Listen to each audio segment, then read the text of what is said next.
Kamineni institute of dental sciences ఈ వీడియోలో మనం ఈ కాలేజ్ గురించి అయితే ఇన్ఫర్మేషన్ తెలుసుకుందాం.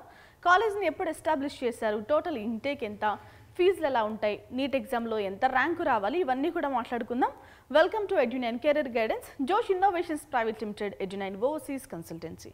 మనకి ఈ కాలేజ్ వచ్చేసి 1999లో అయితే ఎస్టాబ్లిష్ చేయడం జరిగిందండి. బట్ ఆపరేషన్స్ అనేవి మనకి 2001లో అయితే స్టార్ట్ చేశారు. సో కామినేని ఎడ్యుకేషన్ సొసైటీ అండర్లో అయితే కాలేజ్ని ఎస్టాబ్లిష్ చేశారు. నార్కట్పల్లిలో ఉంది, నల్గొండ జిల్లాలో. ఓకేనా? వీళ్ళ యొక్క మిషన్ ఏంటంటే, విజన్ క్వాలిటీ హెల్త్ కేర్ని వాళ్ళు ఇవ్వడమే వాళ్ళ యొక్క విజన్గా పెట్టుకున్నారు. రైట్, ఇక యూజీ కోర్సెస్ ఆఫర్ చేస్తున్నారు బీడీఎస్, అలాగే మనకి పీజీ కోర్సెస్ కూడా ఆఫర్ చేస్తున్నారు ఎండిఎస్. మనకి dental council of India DCI గుర్తింపు కూడా ఉందండి. 100 సీట్ల ఇంటేక్తో అయితే కాలేజ్ని స్టార్ట్ చేశారు 2001లో. ఓకేనా? మనకి పీజీ కోర్సెస్ వచ్చేసి 2007లో అయితే ఎస్టాబ్లిష్ చేశారండి. మొత్తం 8 స్పెషాలిటీస్తో అయితే స్టార్ట్ చేయడం జరిగింది పీజీ కోర్సెస్. ఓకే రైట్, ఇక Kamineni institute of dental sciences యొక్క ఎడ్యుకేషనల్ ఫిలాసఫీ ఏంటి అంటే, వీళ్ళు ఎక్కువగా టెక్నాలజీ డ్రివెన్ లెర్నింగ్ పైన అయితే ఫోకస్ చేస్తారు. ఎంఫసైజెస్ వాల్యూ బేస్డ్ ఎడ్యుకేషన్, అలాగే స్ట్రాంగ్ కమ్యూనిటీ ఎంగేజ్మెంట్ అని ప్రొవైడ్ చేయాలని చూస్తారు. మోస్ట్లీ రూరల్ ఏరియాస్లో ఎక్కువ ఫోకస్ చేస్తారండి. ఇక మనకి బీడీఎస్కున్న ఎలిజిబిలిటీ క్రైటీరియా ఏంటి మాట్లాడుకుందాం. అడ్మిషన్స్కి ఇంటర్మీడియట్ అయితే మనం పాస్ అవ్వాలి, మనం లేదు అంటే ఈక్వాలెంట్ ఎగ్జామినేషన్స్లో పాస్ అవ్వచ్చు. ఫిజిక్స్, కెమిస్ట్రీ, బయాలజీ, లేదు అంటే బయోటెక్నాలజీ అండ్ ఇంగ్లీష్ సబ్జెక్ట్స్లో అయితే మనం ఈక్వాలెంట్ ఎగ్జామినేషన్స్లో పాస్ అవ్వాలి. ఓసీ విద్యార్థులు అనుకోండి 50% మార్క్స్ కంటే తక్కువ రాకూడదు. ఓసీ విద్యార్థుల్లో ఎవరైనా ఫిజికల్లీ హ్యాండిక్యాప్డ్ కనుక ఉంటే వాళ్ళకి 45% మార్క్స్ వచ్చినా యాక్సెప్ట్ చేస్తారు. బీసీ, ఎస్సీ, ఎస్టీ విద్యార్థులు అయితే 40% మార్క్స్ కంటే తక్కువ రాకూడదు. అందరికీ కూడా 17 సంవత్సరాలు అయితే నిండి ఉండాలి.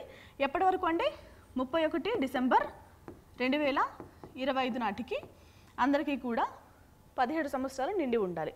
ఇక అందరూ కూడా నీట్ యూజీ ఎగ్జామ్ అనేది మస్ట్ అండ్ షుడ్గా క్వాలిఫై అవ్వాలి. ఓకేనా? రైట్, మనకి కామినేని ఇన్స్టిట్యూట్ ఆఫ్ డెంటల్ సైన్సెస్లో కాలేజ్ ఇంటేక్ ఎంత అంటే, బీడీఎస్ సీట్లకి 100 సీట్లు ప్రతి సంవత్సరానికి తీసుకుంటారు. ఈ 100 సీట్లు కూడా Kaloji Narayanarao university of health sciences వాళ్ళ కౌన్సిలింగ్ కండక్ట్ చేస్తారు కదా, ఆ కౌన్సిలింగ్లో భాగంగానే ఫిల్ అయితే జరుగుతాయి. అందులో మేనేజ్మెంటు, ఎన్ఆర్ఐ కోటా సీట్లు కూడా ఉంటాయి. అవన్నీ కూడా Kaloji Narayanarao university of health sciences వాళ్ళే నీట్ ఎలిజిబిలిటీ ద్వారా ఫిల్ చేస్తూ ఉంటారు. కేటగిరీ ఏ వాళ్ళకు వచ్చేసి 50% సీట్లు, కేటగిరీ బి అంటే మేనేజ్మెంట్ వాళ్ళకి 35%, అలాగే కేటగిరీ సి వాళ్ళకి 15% సీట్లు అయితే కేటగిరీ చేస్తారు. 50% సీట్లు అంటే ఎంత? 100లో 50, 35% అంటే 35 సీట్లు, ఎన్ఆర్ఐ వాళ్ళకి 15 సీట్లు. సో ఇవండి classifications of seats. Fee structure గురించి చూద్దాం ఒక్కసారి. కేటగిరీ ఏ వాళ్ళకి 45,000, కేటగిరీ బి వాళ్ళకి వచ్చేసి 4,20,000, కేటగిరీ సి అంటే ఎన్ఆర్ఐ వాళ్ళకి 5,25,000 రూపాయల వరకు మనకి ట్యూషన్ ఫీజు అనేది ప్రతి సంవత్సరం ఖర్చు అవుతుంది. ఓకేనా? ఇక కామినేని ఇన్స్టిట్యూట్ ఆఫ్ డెంటల్ సైన్సెస్లో మనకి హాస్టల్స్ గురించి మాట్లాడుకుందాం. హాస్టల్స్ అయితే ఉన్నాయి, అమ్మాయిలకి అబ్బాయిలకి సెపరేట్ హాస్టల్స్ ఉన్నాయి. ఇక మనకి సంయుక్త పేర్లు కూడా పెట్టారండి హాస్టల్స్కి. సంయుక్తలో 80 కెపాసిటీ అయితే ఉంటుంది. సంస్కృతిలో అమ్మాయిల హాస్టల్స్ ఇటు కూడా 127 కెపాసిటీ. రైట్, ఇక సమయామి బాయ్స్ హాస్టల్లో అయితే 100 సీట్ల కెపాసిటీ అయితే ఉంది హాస్టల్లో. ఇక జిమ్ ప్రొవైడ్ చేస్తున్నారు, cafeteria, health centre, sports facilities అన్నీ కూడా ప్రొవైడ్ చేస్తున్నారు. Library, IT infrastructure, auditorium, conference hall, అలాగే ప్లే గ్రౌండ్స్ ఉన్నాయి, కంప్యూటర్ సెంటర్స్ ఉన్నాయి, కామన్ రూమ్స్ ఉన్నాయి, గెస్ట్ హౌసెస్ కూడా ప్రొవైడ్ చేస్తున్నారు. ఓకేనా? రైట్, ఇక హాస్టల్ ఫీజ్ ఆప్షన్స్ ఎలా ఉంటాయి చూద్దాం. మనకి కామన్ వాష్రూమ్స్ కనుక వాడుకుంటే 1,00,000 రూపాయల వరకు అవుతుంది ప్రతి సంవత్సరం. అటాచ్డ్ బాత్రూమ్ అయితే కనుక 1,80,000, ఏసీ రూమ్స్ కోసం అయితే 2,50,000 రూపాయలు. ఎలక్ట్రిసిటీ అనేది మనకి ఎక్స్ట్రా పర్ మంత్కి 2,000 రూపాయలు అనేది పే చేయాలి. ఓకేనా? ఇక Kamineni institute of dental sciences గురించి అంటే వాళ్ళ హాస్టల్స్ గురించి స్టూడెంట్స్ ఇచ్చిన ఫీడ్బ్యాక్ ఒకసారి చెక్ చేద్దాం. న్యూట్రిషియస్ ఫుడ్, అలాగే రిలయబుల్ పవర్ బ్యాకప్ అయితే ప్రొవైడ్ చేస్తున్నారని చెప్తున్నారు. అలాగే స్ట్రిక్ట్ రూల్స్ కూడా ఉంటాయంటండి. 8 గంటల వరకు, 8 గంటల నుంచి మీకు కర్ఫ్యూ కూడా విధిస్తారంట. ఆ తర్వాత నుంచి మిమ్మల్ని లోపలికి ఎలా చేయాలనుకుంటా. రైట్, ఇక ఎండిఎస్ కోర్సు డ్యూరేషన్ గురించి మాట్లాడుకుందాం. ఇది పీజీ కోర్సు కదా, 3 సంవత్సరాల కోర్సు. అలాగే టోటల్ ఇంటేక్ ఎంత? 30 సీట్లు. ఇక మనకి స్పెషలైజేషన్స్ ఏంటో ఒక్కసారి చెక్ చేద్దాం. ప్రోస్తోడోంటిక్స్ లో 6 సీట్లు, అలాగే పిరియోడోంటిక్స్ లో 6 సీట్లు, ఓరల్ అండ్ మాక్సిల్లో ఫేషియల్ సర్జరీకి 6 సీట్లు, ఆర్థోడోంటిక్స్ అండ్ డెంటోఫేషియల్ ఆర్థోపెడిక్స్ లో 3 సీట్లు, ఓరల్ అండ్ మాక్సిఫేషియల్ పాథాలజీలో 3 సీట్లు, ఓరల్ మెడిసిన్ అండ్ రేడియాలజీలో 2 సీట్లు, పీడియోడోంటిక్స్ లో 2 సీట్లు, కన్సర్వేటివ్ డెంటిస్ట్రీ ఎండోడోంటిక్స్ లో 2 సీట్లు అయితే వీళ్ళు ఆఫర్ చేస్తున్నారు. సో ఇవంటే మనకి Kamineni institute of dental sciences లో పీజీ కోర్సెస్ కి ఆఫర్ చేస్తున్న ఇంటేక్. మనకి స్పెషలైజేషన్ సీటు ఇంటేక్ కూడా మాట్లాడుకున్నాం కదా. రైట్, ఇక ఎండిఎస్ చేయడానికి ఎలిజిబిలిటీ ఏంటో మాట్లాడుకుందాం. మనం ఫస్ట్ పీజీ చేయాలి అంటే యూజీ కోర్స్ అనేది కంప్లీట్ చేసి ఉండాలి కదా. ఎండిఎస్ కోర్స్కి యూజీ కోర్స్ ఏంటి? బీడిఎస్. సో మస్ట్ అండ్ షుడ్గా మనం బీడిఎస్ డిగ్రీ అయితే అందుకుని ఉండాలి. డెంటల్ కౌన్సిల్ ఆఫ్ ఇండియా యొక్క గుర్తింపు అయితే ఉండాలి. సో గుర్తింపు పొందిన కాలేజెస్లోనే మీరు డిగ్రీస్ అనేవి చేయాలి.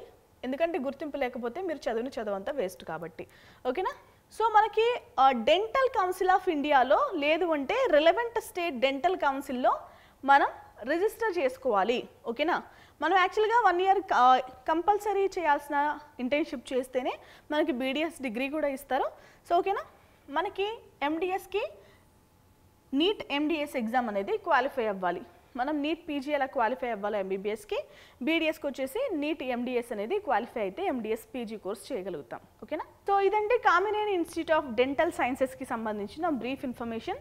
మనం ఈ కాలేజ్లో కనుక అడ్మిషన్ పొందాలంటే నీట్ ఎగ్జామ్లో ఎంత ర్యాంక్ వచ్చి ఉండాలి ఇప్పుడు చూద్దాం. మీరు కనుక ఓసీ విద్యార్థులు అయితే అబ్బాయిలకు వచ్చేసి 2,28,097 లోపు, అమ్మాయిలకు వచ్చేసి 2,70,424 లోపు ర్యాంక్ రావాలండి. బీసీఏ విద్యార్థులకైతే అమ్మాయిలకి 3,63,507 లోపు రావాలి. అబ్బాయిల ఇన్ఫర్మేషన్ అయితే అవైలబుల్గా లేదు. ఇక బీసీబీ వాళ్ళకైతే కనుక 2,76,901 లోపు అబ్బాయిలకి, 2,75,682 లోపు అమ్మాయిలకి ర్యాంక్ రావాలి. బీసీసీ మేల్ ఇన్ఫర్మేషన్ అయితే అవైలబుల్గా లేదు. అమ్మాయిలకు వచ్చేసి 3,63,967 లోపు ర్యాంక్ రావాలి. ఇక బీసీబీ డి వాళ్ళకైతే కనుక అబ్బాయిలకు వచ్చేసి 2,72,534 లోపు, అమ్మాయిలకు వచ్చేసి 2,82,568 లోపు అయితే ర్యాంక్ రావాలి. ఇక బీసీఈ వాళ్ళకైతే అమ్మాయిలకి 2,83,982 లోపు ర్యాంక్ రావాలి. ఎస్సీ విద్యార్థులకైతే అమ్మాయిలకు వచ్చేసి 3,52,242 లోపు, అమ్మాయిలకు వచ్చేసి 3,60,753 లోపు ర్యాంక్ రావాలి. ఇక ఎస్టీ విద్యార్థులకైతే 3,29,111 లోపు అబ్బాయిలకి, 3,09,602 లోపు అమ్మాయిలకి ర్యాంక్ రావాలండి. సో ఇవి నీట్ ఎగ్జామ్లో రావాల్సిన ర్యాంక్ యొక్క క్లోజింగ్ ర్యాంక్స్. ఈ ర్యాంక్స్ ఆధారంగా మీరు ఎస్టిమేట్ చేసుకునే ప్రయత్నం చేయండి. ఎందుకంటే కొన్ని ర్యాంక్స్ అయితే అంటే ఆ ఇయర్ మనకి అడ్మిషన్స్ జరగలేదు కాబట్టి ర్యాంక్స్ అనేవి అవైలబుల్గా లేవు. సో ఇదండి ఇవాల్టి వీడియో. మన ఛానల్ని ఎవరైనా సబ్స్క్రైబ్ చేసుకోకుండా చూస్తూ ఉంటే సబ్స్క్రైబ్ చేసుకోండి. మరొక డెంటల్ కాలేజ్తో మళ్ళీ కలుద్దాం. నమస్తే.